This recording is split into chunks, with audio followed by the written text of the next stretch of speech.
술알못, 와알못도 즐겨 마실 수 있는 와인, 바로 달콤한 스위트 와인입니다. 그런데 지난 영상에서 다룬 곰팡이가 핀 포도로 만든 귀부 와인 말고도 특이한 방법으로 만든 특별한 스위트 와인이 많다는 사실. 그중 오늘은 귀부 와인만큼 유명한 스위트 와인, 아이스 와인에 대해 알아보려 합니다. 아이스 와인이란 이름 그대로 꽁꽁 언 포도로 만든 와인을 말합니다. 현재 우리가 마시는 아이스 와인은 독일 프랑켄 지역에서 시작된 것으로 전해집니다.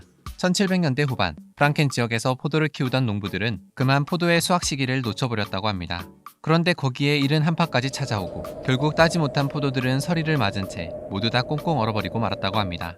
애써 기른 포도를 이대로 버려야 하나 고민하던 농부들은 혹시나 싶어 언 포도를 따다 와인을 만들었는데 놀랍게도 그 맛과 향이 꿀처럼 달콤하고 향기로웠다고 합니다. 포도가 마치 황태처럼 낮에는 녹았다가 밤에는 다시 어는 과정을 반복하며 그 과정에서 수분은 거의 증발하고 포도의 단맛과 신맛만 남아 조화를 이루게 된 것입니다. 하지만 이 아이스 와인도 귀부 와인처럼 만들고 싶다고 해서 만들 수 있는 와인이 아닙니다. 몇 가지 날씨 조건이 모두 맞아야 아이스 와인을 만들 수가 있습니다.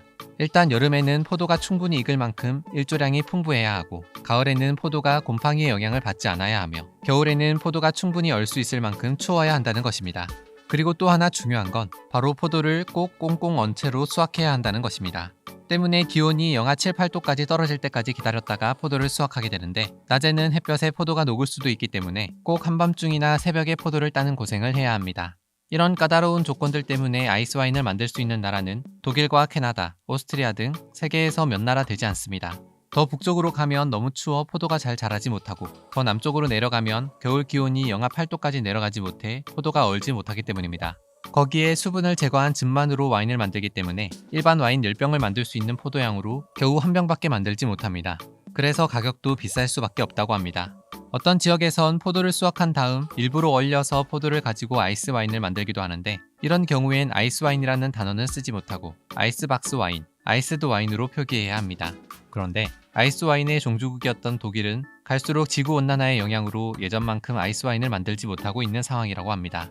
대신 독일의 뒤를 이어 아이스 와인의 강국이 된 나라가 있으니 바로 캐나다입니다. 1970년대 초반 아이스 와인은 독일에서 캐나다로 온 이민자들 사이에서부터 만들어지기 시작했는데 이제 전 세계 대부분의 아이스 와인을 캐나다에서 생산할 정도가 되었습니다. 이런 아이스 와인이나 귀부 와인 참 마셔보고 싶은데 진짜 한번 마셔보고 싶은데 너무 비싸서 못 먹겠다 하시는 분들이 있다면 좀 더 가성비 있게 스위트 와인을 즐길 수 있는 방법이 있습니다. 바로 말린 포도, 건포도로 만든 스트로 와인과 일부러 늦게 수확한 포도로 만든 늦수확 와인입니다.